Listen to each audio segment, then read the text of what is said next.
श्री महामती कहे मोमिनो, कही फितने की हकीकत।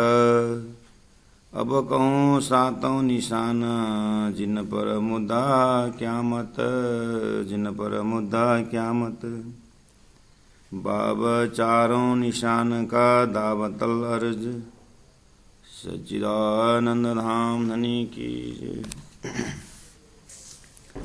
परमादरणीय सुंदर साधु जी, मार्फत ग्रंथ प्रकरण 8 प्रारंभ होने जा रहा है।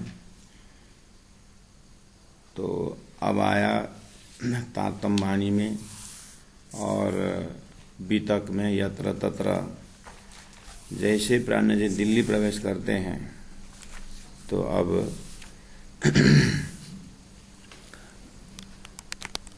विशेष कुरान के विषय से समझा करके तत्कालीन मुसलमान राजा औरंगजेब की अगर अक्ल बुद्धि अगर फिर गई तो फिर बहुत बड़ा समस्या का समाधान होगा। उसके लिए चाहिए था साक्षी प्रमाण, क्योंकि वो धर्म परिवर्तन का एक धर्म प्रचार, लेकिन उसका जो ढंग है बहुत क्रूर और अत्याचारी है। तो उसको सैद्धांतिक पहले बात समझाऊं। उस समय में इमाम जाहिर होने के विषय में कुरान में जो लक्षण था उनमें से 7 निशान जाहिर होने की बात मोहम्मद ने कही थी। तो प्राण जी महाप्रभु ने मार्फत सागर में जो 7 निशान अब इस 8वां प्रकरण में शुरू करते हैं। तो चारों निशान का करके दावतल अर्ज और दज्जाल का निशान और सूरज मगरब का निशान और आजुज माजुज का निशान। उसके बाद फिर प्रकरण 9 में बाब 3 निशान, रूअल्ला, इमाम मेहदी और असराफिल। 7 हो गया। तो इसका बातूनी अर्थ खुलने के बाद आत्माओं का ठिकाना मोक्ष के लिए आगमन हुए बुद्ध अवतार, कल की अवतार और रूअल्ला इमाम मेहदी जाहिर होने का तो स्वरूप पकड़ में आ जाएगा। उसके बाद वो स्वरूप जहाँ विराजमान होते हैं, चिदादित्यम किशोरांगम परे धामनि विराजितम। तो फिर उसके बाद आगे आत्मा जो भी साधना करे लक्ष्यवान साधना हो जाएगा। इसके लिए भविष्यवाणी तो बोला ही है, उसको प्राण जी महाप्रभु जाहिर कर रहे हैं, कुरान से हो चाहे पुराण से हो।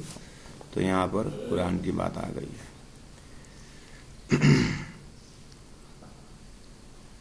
सुंदर साथियों, चलते हैं। प्राण जी स्वयं 7 निशान में से उन्होंने कहा चौपाई नंबर 7 में, अब कहूँ सातों निशान,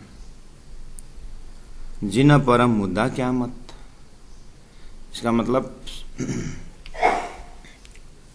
इसका मतलब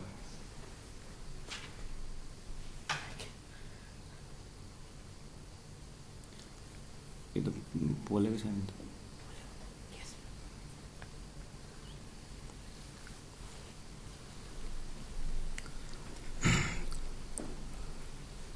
तो चारों निशान का शुरू कर दे दावतल अर्ज। दावा एक जानवर है। दावतल अर्ज लंबा चौड़ा वाला, मतलब बहुत लंबा चौड़ा वाला एक जानवर जाहिर होगा। मोहम्मद साहब ने अपने जमाने में अपने ऊपर देखा पूरा फितना, पूरा तूफान मोहम्मद जाने के बाद उनके 4 शिष्यों ने तूफान मचाए। वो चीज हम लोगों ने 24 नंबर प्रकरण नंबर 7 में देखा। तो अब आगे दूसरे चैप्टर है मोहम्मद साहब ने 7 निशान मैं छोड़ के जाता हूं, वो जब जाहिर होंगे धरती में तो समझ लेना इमाम मेहदी आ गया। इसका मतलब औरंगजेब के जमाने के जब राणा जी महावर इस तरह से बात करते थे तो वो लोग बोलते थे अभी दज्जाल जाहिर हुआ ही नहीं, कैसे इमाम आएगा? अभी आजुज माजुज जाहिर हुआ ही नहीं है, कैसे इमाम आएगा? है ना? अभी अशरफ ने शोर फूंका ही नहीं है, कैसे इमाम आएगा? ऐसा।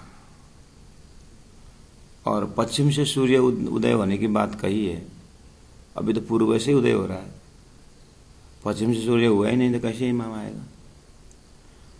इस तरह से इसका मतलब उनके पास कुरान का 7 निशान विषय में नॉलेज है। नॉलेज मतलब 7 निशान है, वो जाहिर होने के बाद इमाम आएगा, ये ज्ञान है। प्राणनाथ जी बोल रहे हैं इमाम भी आ गया है और 7 निशान भी जाहिर हो गया है। ये प्राणनाथ जी का कहना है। तो प्राणनाथ जी उस समय में समझा रहे थे, कैसे समझा है कि दावतल अर्ज जाहिर होने के बाद कैसे तुम लोग कैसे दावा देख रहे हो, दावा कैसे देख रहे हो?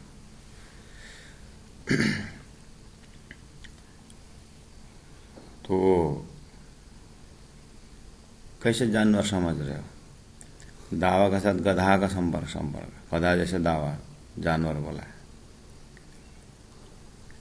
उसका लक्षण भी तो है। दावा का भी अपना लक्षण है। एक तो 7 निशान है ही, उसमें एक दावा है, दावा तल दज्जाल जिसको बोले, उसका भी 7 निशान है।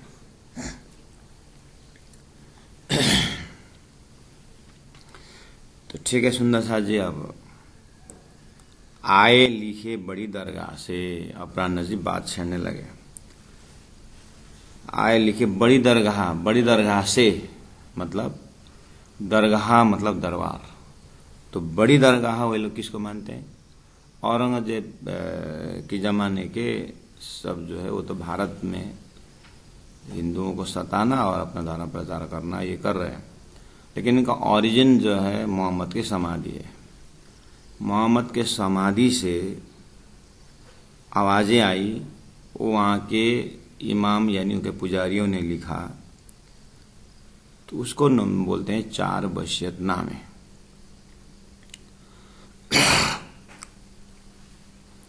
तो आए लिखे बड़ी दरगाह से इस्लाम के खलीफों पर, इस्लाम मतलब धर्म के, खलीफों मतलब गुरु, आगेवान,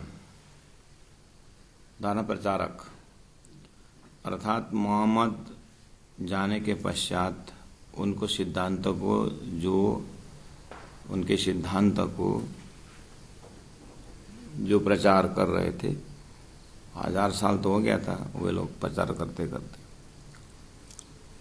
तो उन खलीफों पर, उन आगेवानों पर दरगाह से, मोहम्मद के समाधि से आवाज आई। कैसे समय, अलग अलग समय में आया, एक ही साथ नहीं। कैसे आया आवाज? बोले उठी बरकत, मुसाफ, शफकत और दुनी ईमान बिगर, इतना आया 4। उसको बोले 4 वसीयतनामा। एक ही चौपाई में 4 वसीयतनामे की बात रख दी। बरकत का शब्दार्थ होता है ताकत, बरकत का शब्दार्थ है ताकत।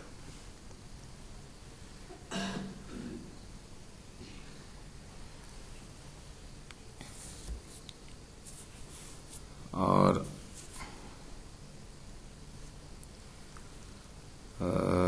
मुशाफ का अर्थ होता है कुरान, शफकत का अर्थ होता है दुआ, आशीर्वाद, और ईमान का अर्थ होता है विश्वास।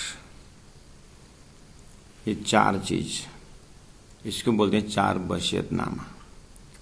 वसीयतनामा मतलब लिख के दे देना। तो मोहम्मद की समाधि से आवाज़ आई तो उन्होंने अब उसको ब्रॉडकास्टिंग किया, चारों ओर फैला दिया कि आवाज़ ऐसे आ रही है।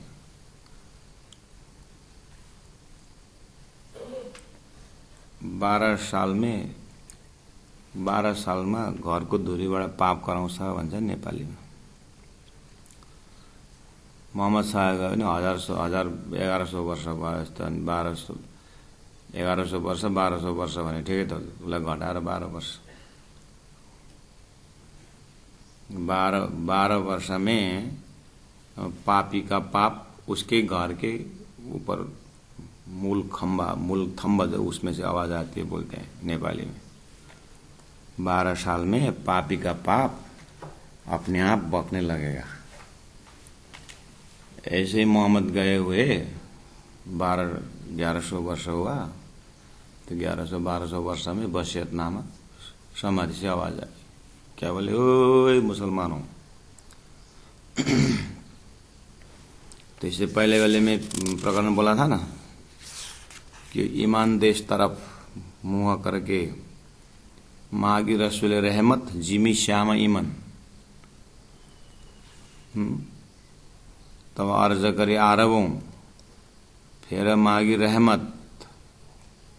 रसूल ने कृपा मांगी, परमात्मा से दुआ की कि हे परमात्मा, मेरे जाने के बाद ये लोग असह्य अत्याचार करेंगे और मेरा नाम लेकर उल्टा पुल्टा करेंगे, अब आप ही बचाना, मैं आपको सौंप के जा रहा हूं।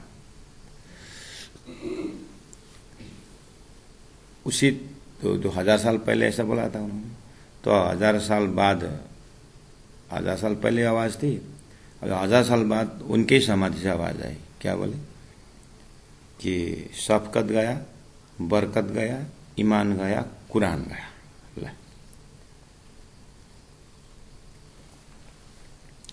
अब उसको लिख करके चारों ओर भेज रहे हैं। ये आवाज बार बार आ रहा है कि शफकत गया, बरकत गया, तो कहां गया? प्राणनाथ जी पूछ रहे हैं। अब मुसलमानों, मोहम्मद साहब का पूर्व की तरफ संकेत करना, और अभी बोलते हो शफकत गया।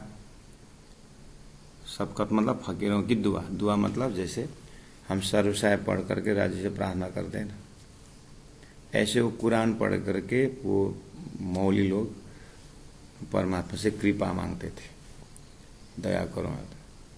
अब मोहम्मद ने ही बहुत से बोले अब कृपा यहाँ से नहीं होगा, अब रूह अल्लाह जाहिर हो गए, रूह अल्लाह कृपा, रूह अल्लाह मांगेंगे तो उनको कृपा किया जाएगा। इमाम मेहदी मांगेंगे तो उनकी आवाज में दम है और वही कृपा, उनके कहानी पर कृपा होगा।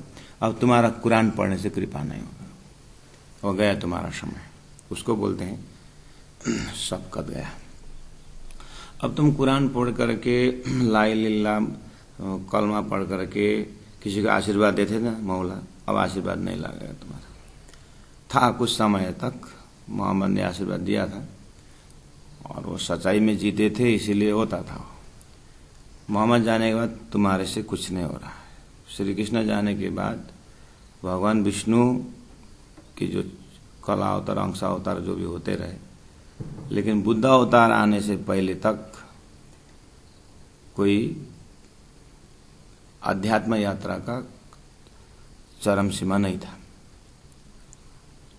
कृष्ण जाने के बाद, ऐसे ही मोहम्मद जाने के बाद अब वो ताकत हैंग हुआ था। जैसे यहाँ पर सदगुरु जाहिर हो गए, जैसे यहाँ पर तारतम्य अवतरण हुआ, जैसे सदगुरु प्राणनाथ जी का मिलन हुआ, जैसे प्राणनाथ जी महाप्रभु सदगुरु महाराज महामती प्राणनाथ जी के अंदर प्रवेश हो गए, जैसे प्राणनाथ जी महाप्रभु मुखारविंद से वाण्य अवतरण होने लगे, जैसे जैसे चौपे उतरती गई, जैसे प्राणनाथ दिल्ली पहुंचे, वो ऐसे ऐसे मेन स्टेशन पर प्राणनाथ जी जो नया काम करना होता है तो अरब से आवाजें आती है। तो इस तरह से प्रसंग कॉन्टेक्स्ट पकड़ के रखना सुंदर सर जी। इधर तारतम अवतरण होना, सदगुरु आगमन, नया कार्य होता है ना। 1000 साल बाद रूह अल्लाह में इमाम जाहिर होंगे करके बोला था ना। तो जैसे जैसे यहाँ अवतरण वहाँ पर आवाज़ें आती है कि इस तरह शफ़क़त गया। तो शफ़क़त का अर्थ है दुआ, प्रार्थना, आशीर्वाद। अब जो तुम अभी तक कुरान पढ़ करके जो भी करते, मोहम्मद के ज़माने में प्रार्थना होती थी, और वो जैसे सदगुरु देवचंद्र जी महाराज, महामती प्रार्थना जी, बीतक में हमें उदयपुर में जब सुंदर साथ को आपत्ति हुई तो उनकी जो प्रार्थना दुआ जो राजी से की थी ना, वो काम हुआ कि ना हुआ। वो ऐसा अब तुम्हारे में से नहीं होगा। मतलब अब तुम इस तरह से करोगे तो सफल नहीं होगे। वो समय गया, उसको बोलते शफ़क़त। और बरकत का ताकत, शक्ति। और वो भी वही शक्ति है। और तुम्हारे में जो आत्मा के कल्याण के लिए जो तुम्हारे पास एक कलमा की शक्ति थी ना, अब वो शक्ति तारतम्य में आ गया। अब तुम्हारे शक्ति नहीं रहेगा। और तीसरी बात है ईमान। अब तुम्हारे में से विश्वास चला गया। उसके लिए एक कहानी सुनाते हैं, या एक हदीसों में लिखा हुआ है कि बोलते हैं कि 7000 मुसलमान लोग कहीं कलमा पढ़ रहे थे, नमाज कर रहे थे मतलब।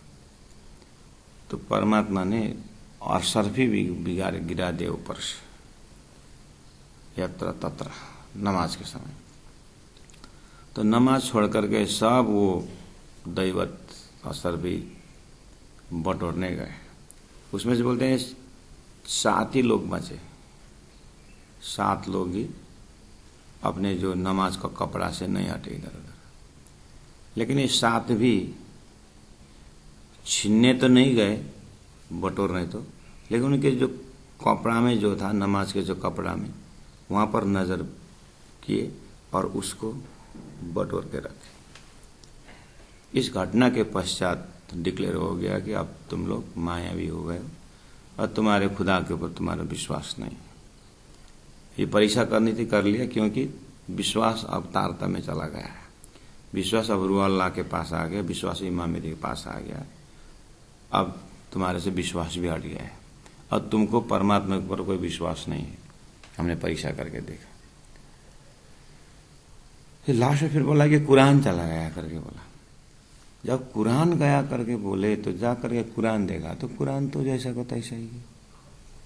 बस वो कुरान या सनंद उतरा था, तो कुरान के लिए सनंद उतरने के लिए वो संकेत था। तो उन्होंने कुरान तो जैसा को तैसा देखा। बस उसके बाद उसके ऊपर विश्वास तो रखे लोगों ने। ये आवाज़ मामूली तो नहीं है, लेकिन कुरान यही है। तो ये इससे पहला वाला आवाज़ ऐसे भूत की आवाज़ थी क्या? कोई छली माया की आवाज़ थी क्या? ये जुल्मत की आवाज़ थी क्या? ये करके अब उसमें उनको शंका हुई उस आवाज़ में। तो मोहम्मद ने जब खुदा की बात की तभी उन्होंने शंका किया।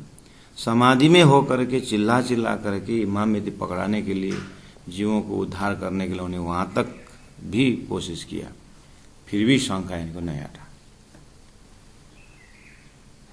आवाज़ के ऊपर शंका किया, स्थूल कुरान देख करके। प्राणनाथ जी का यहाँ मोहम्मद का कहना था कि वो तत्व, कुरान का जो तत्व है मार्फत, वो आ गया अब करके बोलना था, लेकिन संकेत समझे नहीं। तो इधर भी ठगे गए, उधर से भी ठगे गए। प्राणनाथ जी बोलते तुम लोग इतने अभागी हो, मोहम्मद तुम्हारे हाथी ने इतने कृपा करने पर भी तुम्हारी बुद्धि नहीं आई।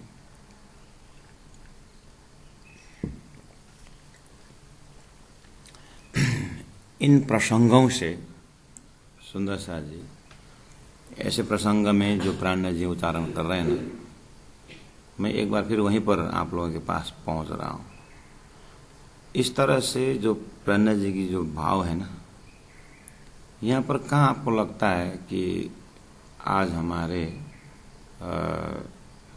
सो कॉल्ड प्रणामी प्रचारक लोग कि प्राणनाथ जी ने कुरान को बढ़ावा दिया, हदीसा को बढ़ावा दिया, अरबी शब्द प्रयोग करके हिंदुत्व को ओझल में रखा। इस तरह से जो प्रणामी प्रचारक कोई बोलते हैं, ये चौपाई को देखते हुए। तो प्राणनाथ जी ने जब प्रसंग रखा इस तरह से, तो अगर तुम हिंदूवादी भी हो, प्राणनाथ जी तो दोनों वाद विवाद से ऊपर हैं, लेकिन फिर भी तुम्हारा जीव का पूर्वजुनि का कर्मों को इकट्ठा करके और तुम हिंदूवादी भी बात करते हो, तो प्राणनाथ जी ने हिंदू का ही बढ़ावा दे रहा है ना। प्राणनाथ जी ने तुम्हारा इमाम मेहदी रूह अल्लाह, जो तुम परमात्मा बोले, खुदा बोलते हो, यहाँ हिंदू के स्टेज में आ गए हैं। प्राणनाथ जी तो हिंदू का ही बढ़ावा तो दे रहा है ना इस अर्थ में भी। तो कहाँ यहाँ प्राणनाथ जी ने अरबी भाषा का या अरबी शब्दों को प्रचार किया? उनको तो उनकी भाषा में समझाना, तो प्राणनाथ जी अमेरिका जाओगे तो अंग्रेजी में समझाना पड़ा, चाइना जाओ चाइनीज भाषा में समझाना पड़ेगा, उनका ही शब्दावली लेना पड़ेगा ना। तो यहाँ प्रसंग था कुरान का रहस्य खोलने का, तो उन्होंने वही शब्द प्रयोग किया। तो अब ये तो आम जनता के, जो अभी बहुत कुछ सनातनियों का शब्द आता है कि परिणामी धर्म का, जो बात हमको समझ में नहीं आई, ऐसे ऐसे शब्द प्रयोग करके किताबें लिखते हैं। तुम्हें समझाने के लिए क्या प्राणनाथ जी ठेका ले रखा है? तुम्हारे बुद्धि में आने की कोई जरूरी नहीं है।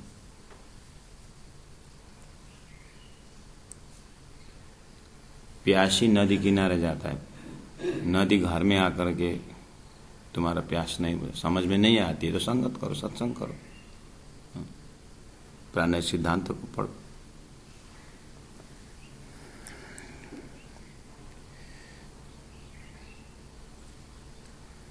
तो देखिए, उठी बरकत मुसाफ सबकत, दुनी हुई ईमान बिगड़।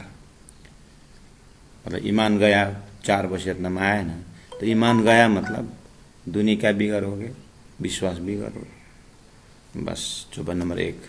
चौपाई नंबर 2 देखिए, प्राणनाथ जी बोल रहे हैं, जब तुम्हारे सिद्धांत में, तुम्हारे ग्रंथ के अंदर का जो रहस्य कुरान का, अभी तक तुम्हारी जो मान्यता, स्वयं तुम्हारे आदि गुरु मोहम्मद साहब कुरान में, मतलब वसीयतनामा में समाधि से आवाज दे रहे हैं कि सबकत गया, बरकत गया, कुरान गया, ईमान गया, तो रहा क्या? रहा क्या तुम्हारे अंदर? अब अंदर देखो, बैराट के अंदर से कम, पिंड के अंदर तो देखो, तुम्हारे अंदर से विश्वास गया, मान के चलो। तुम्हारी प्रार्थना भी नहीं लगी, ठीक है, तुम्हारे अंदर कुरान का भाव था, वो भी गया, सब तो बाद में समझ, लेकिन एक चीज गांठ बांध के सुनो, जब तुम्हारे अंदर से विश्वास चला गया, बोल रहे हैं ना, तुम्हारा पर सबकत गया, बरकत, ईमान गया, कुरान गया ना, तो विश्वास गया, तो अब प्राणनाथ जी उतर गए। अब प्राणनाथ जी क्या बोले, ये तो एक संकेत है, थोड़ा बाहर आओ। अब जिस मानव के हृदय से, जिस मनुष्य के हृदय से परमात्मा प्रति का विश्वास चला गया, ये आदमी जानवर है कि नहीं? थोड़ा फील्ड में आइए। अब शंकराचार्य का थ्योरी देखिए, चाहे गीता, भागवत, उपनिषद, सबको देखिए, परमात्मा के ऊपर विश्वास सबसे बड़ी है। विश्वास ही ऐसा साधन है, ईमान ही ऐसा साधन है जो परमात्मा को नजदीक करता है। जो इसको परमात्मा में विश्वास है वही आदमी दयालु होता है। जिसको परमात्मा की सृष्टि के ऊपर विश्वास है वही आदमी कृपालु होता है, वही दयालु होता है। जो परमात्मा से डरता है वही आदमी सही लाइन पर होता है। खाली कुरान से विश्वास हटने की क्या, या तो प्रसंग ऐसा है, जिसको गीता से विश्वास हटता है वो आदमी शैतान है कि नहीं? जिसको श्रीमद् भागवत के उन दैवी ग्रंथों से जिसके ऊपर विश्वास नहीं है वो नास्तिक है कि नहीं? तो नास्तिक तो कुछ भी कर सकता है। वसीयतनामा में ईमान गया करके, इस खाली कुरान को देख कर अपना जो अर्थ नहीं कर रहा है, वो तो है ही, मोहम्मद ने बताया वो तो। लेकिन थोड़ा बाहर निकल कर देखें कि सभी संत महापुरुष, गीता भागवत, श्रद्धावन लभते ज्ञान, श्रद्धावान विश्वासवान को ही तो शास्त्र है। परमात्मा तो विश्वास के पास तो है। अब थोड़ा सा व्यवहारिक में आइए। एक घर में माता पिता से पुत्र का जन्म होता है, तो पुत्र ने माता पिता तो देखा ही नहीं, जन्म लेते से तो ज्ञान नहीं था, उसको तो बाद में विश्वास आया नहीं कि मेरे माता है, मेरे पिता है। एक बार धरती से आप व्यवहारिक धरती से, एक घर से विश्वास, पति पत्नी के बीच के विश्वास हटा दीजिए, पिता और पुत्र के बीच के विश्वास हटा दीजिए, इनमें जो दैवत है, मित्र में विश्वास, पार्टनरशिप के अंदर विश्वास हटा दीजिए। हम चीज खरीदने जाते हैं, दुकानदार से हम विश्वास हटा दें। एक बार अपने दिमाग से विश्वास नाम का चीज आपके पास ना हो तो क्या होगा? जीवन कैसे चलेगा बताइए? जीवन कैसा होगा, कल्पना करिए। व्यवहारिक क्षेत्र में भी एक आपस के जब विश्वास नहीं रहता है तो जीवन शैली कैसी होती है, विचार करें। इसका मतलब संसार विश्वास में टिका है ना। ये विश्वास चीज क्या है? या में ब्रह्म सत्ता न होती तो अधक न रहने न पावे कोई। यहाँ अगर ब्रह्म सत्ता न हो तो संसार नहीं रहता, तो दूसरी तरफ से यहाँ विश्वास न हो तो कोई टिकता नहीं। तो संसार अटका हुआ ही है, लटका हुआ ही है विश्वास के ऊपर। जिस हृदय से परमात्मा के प्रति विश्वास भरोसा चला गया, विश्वास ही नहीं है, तो बस हैवान शुरू हुआ, पशुवत वृत्ति हो ही गई ना। उसके पिता के ऊपर विश्वास नहीं है तो ये पुत्र कैसे होगा, विचार करो। 8-10 जने के सदस्य में विचार करिए, उसी बात सारे जीव के ऊपर चले जाए। जिसे लड़का को माता पिता के ऊपर विश्वास नहीं, डर नहीं, भरोसा नहीं, माता पिता के गाइडेंस में उसको विश्वास नहीं था, आप विचार करो वो परिवार कैसा होगा। बस मोहम्मद साहब ने कहा था 1000 साल पहले कि तुम्हारे में से विश्वास हटेगा, मेरा नाम लोगे लेकिन मेरी टीचिंग के ऊपर विश्वास नहीं करोगे, मेरे ज्ञान के ऊपर विश्वास नहीं करोगे, तुम्हारे आडंबर के हवाले करोगे। तो बस इतना मस्तिष्क में निकाल के धीरे से अपने हृदय में चले जाइए। आज तारतम्य सदगुरु देवचंद्र जी महाराज को सदगुरु ने लाला सिंह महाराज का वह किशोर अति सुंदर स्वरूप खेला जो वृंदावन है ना। सदगुरु देवचंद्र जी महाराज ने 40 वर्ष शास्त्रों के 400 साल पहले, आप हम थे उस समय, आप हम जानते हैं थे, उमरकोट से प्राणा जी सदगुरु चलते समय हम साथ में थे,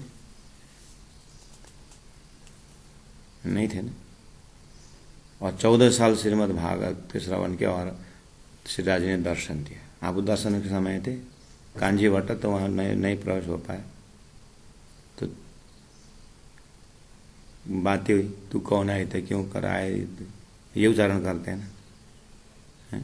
और तारतम दे करके परमधाम जा रही है बोलते हैं। विश्वास आपने देखा, हमने देखा। भगवान श्री कृष्ण ने महाभारत में गीता सुनाई, आप थे महाभारत में। 88,000 ऋषि महर्षियों को सुखदेव महाराज ने भागवत सुनाया, उसमें सुखदेव, उसमें परीक्षित मेन थे, आप थे उस बैठक में।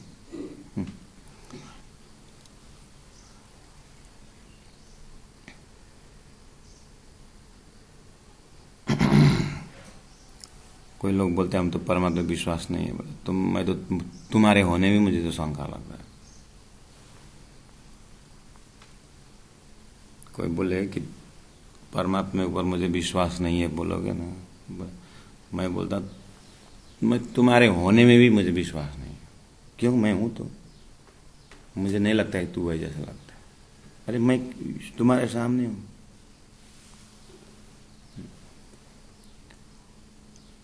तो तुमको होने में विश्वास है और परमात्मा होने में विश्वास नहीं।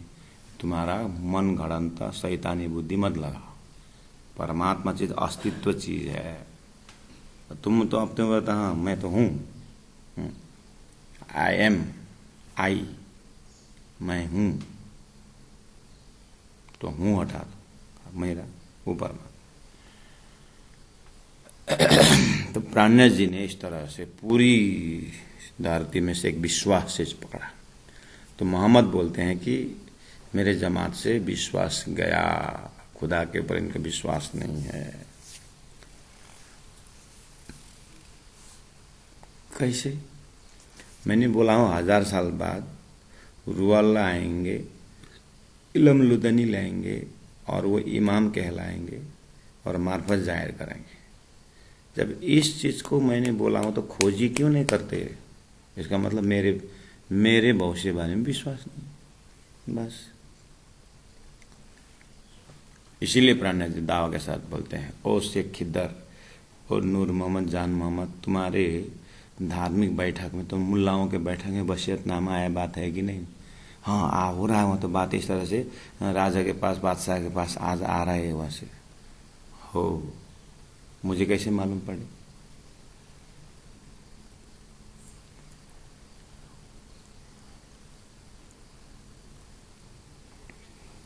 अप्राणेश बदल, जब विश्वास नहीं है, तुम्हारे दुहा में ताकत नहीं है, बरकत नहीं, तो बाकी रहा क्या इस्लाम में? चौबे नंबर 2, तो धर्म में क्या रहा? जब हक का मता लिया छीन, जब परमात्मा ने अपनी मत्ता, अपनी संपत्ति के अनुसार शफकत, बरकत, ईमान, कुरान, जब उन्होंने छीन लिया तुम्हारे से हक, जब हक का परमात्मा ने मत्ता, तुम्हारी संपत्ति लिया, छीन लिया, तो फिर तुम्हारे धर्म में रहा क्या? तुम्हारे पास है क्या?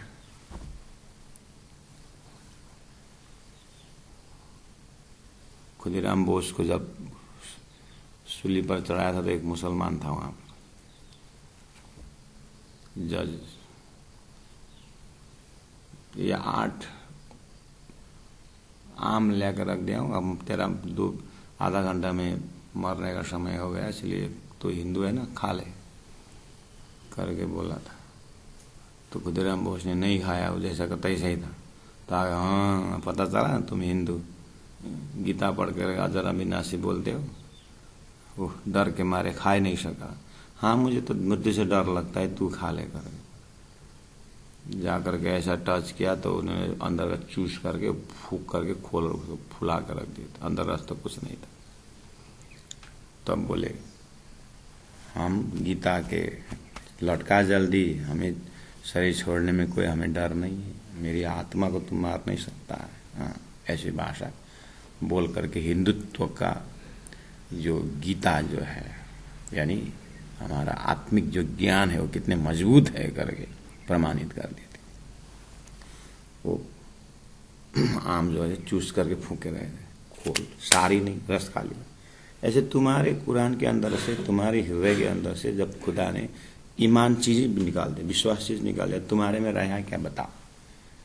बाकी रहा क्या इस्लाम में? जब हक का मत लिया छीन, सो लिखे, ये 4 चीज वसीयतनामा के विषय में सो लिखे, सख्त सौ खाए के मतलब कसम खा करके लिख रहे हैं कि हमने सुना है, वो आभास हुआ है करके कसम खाकर लिख रहे हैं कि धरती में कोई विश्वास नहीं करेगा करके। उठिया हम से नूर झंडा यकीन, हम कसम खाकर लिख रहे हैं कि आभास हो रहा है ये अरब के भूमि में कि उठिया हम से नूर झंडा, ये जो धर्म का प्रकाश का जो कि झंडा है, एक लीडिंग जो है, लीडिंग पर्सनालिटी झंडा है, वो जो विश्वास का जो झंडा था वो यहाँ से चला गया। कसम खा करके लिख रहे हैं करके प्राणनाथ जी कोट कर रहे हैं।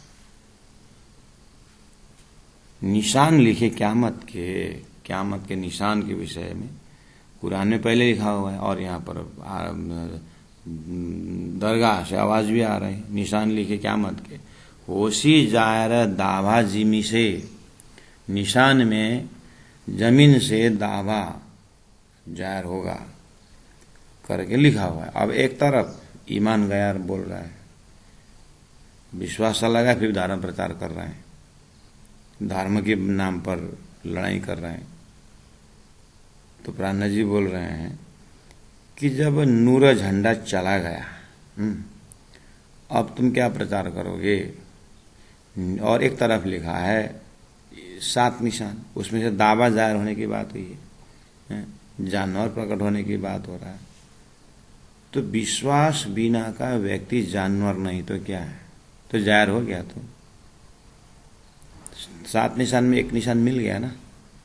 ईमान जाहिर होने का बात हुआ कि नहीं हुआ। तो ईमान कहीं ना कहीं जाहिर हुआ है, अल्लाह कहीं ना कहीं जाहिर हुआ है, पता लगा।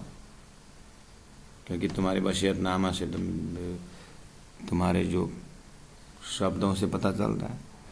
निशान लिखे क्या मत के, होशी जाहिर दावा जिमी में, जिमी से धरती से दावा पैदा होगा।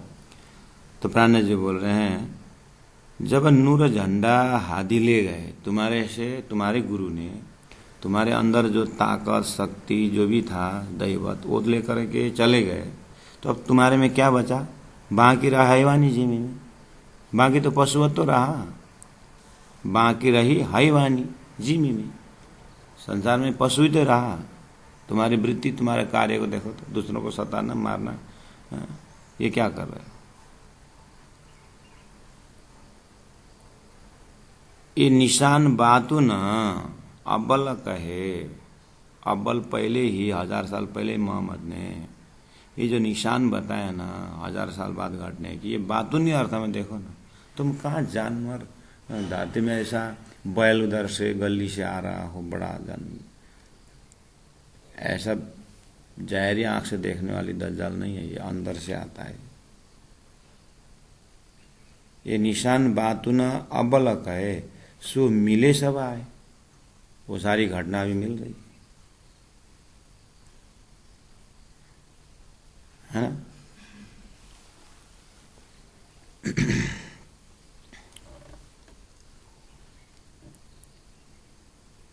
पर मुसाफ हकीकत जो खुले तो आंखों देखे जाए। ये तो प्रश्न मैं देख रहा हूँ प्राणनाथ जी, मैं तारतम्य की दृष्टि से सदगुरु की कृपा से मैं तो प्रत्यक्ष देख रहा हूँ। हाँ, पर मुसाफ हकीकत न जो खुले, कुरान के अंदर से या शास्त्रों के अंदर से हकीकत ज्ञान का नजर खुलेगा ना, तो आंखों देखे जाए तभी दिखाई देती है। तुम्हारे अंदर जो ज्ञान का मजल है ना, हकीकत का मजल, वो रूअल्लाह के तारतम से खुलेगा तो ही तुमको नजर में आएगा कि ये क्या है। कहने का मतलब एक डुप्लीकेट घड़ी को जब तब पता चलेगा जब ओरिजिनल मिलता है, समझ में आया। अच्छा, अभी तक हमने इसको माना था क्या ऐसा। ऐसे तारतम द्वारा अक्षरातीत परब्रह्म परमात्मा जाहिर होने के बाद वहां विश्वास करने के बाद वो परब्रह्म परमात्मा जो शास्त्रों में कुरान में लिखा दिया था वो जब जाहिर होगा, रूअल्लाह वो बता देंगे, तो वहां देख करके विश्वास यहाँ करना था, यहाँ कर लिया, क्या क्या करे, अपने विश्वास झूठे के ऊपर पता चलेगा। कहने का मतलब है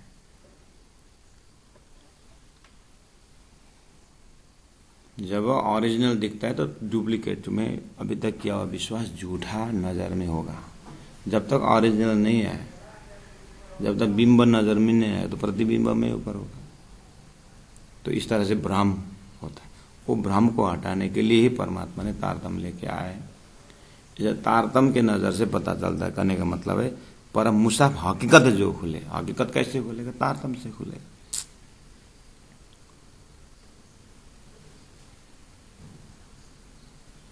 परम मुसाफ हकीकत जो खुले तो आंखों देखे जाए, तभी जाकर के आंख से दिखाई देती है कि ये दावा है, ये दज्जाल है। ऐसा फिर भी और लक्षण है दावा का, दज्जाल का। सुंदर साहब जी, ठीक है, आज अब दीपावली से आज सुंदर सात का भी जमघट, और हम भी अब थोड़ा सा आज एक दो और कार्य बाकी है तो थोड़ा जल्दी बाहर निकलना है। तो हम ये व्रत को न टूटे इसीलिए न के न प्रकार न उपस्थित हो रहे हैं। एक दो दिन और थोड़ा मोड़ा डिस्टर्बेंस रहेगा, फिर भी आप लोगों को आज के लिए काफ़ी मसला हो गया है। चिंतन के लिए चिंतन करते रहिएगा और प्रसंगों को हृदयंगम करते हुए प्राण जी के हृदय की भाषा समझने की प्रयास करें। उनकी वाणी से हम, उनकी वाणी के अर्थ जितना धनी के हृदय से, धनी के तो 14 अंग है ना, एक एक अंग में, तो मार्फत तो श्रवण, श्रवण मार्फत है, तो कान से संबंध है इसका।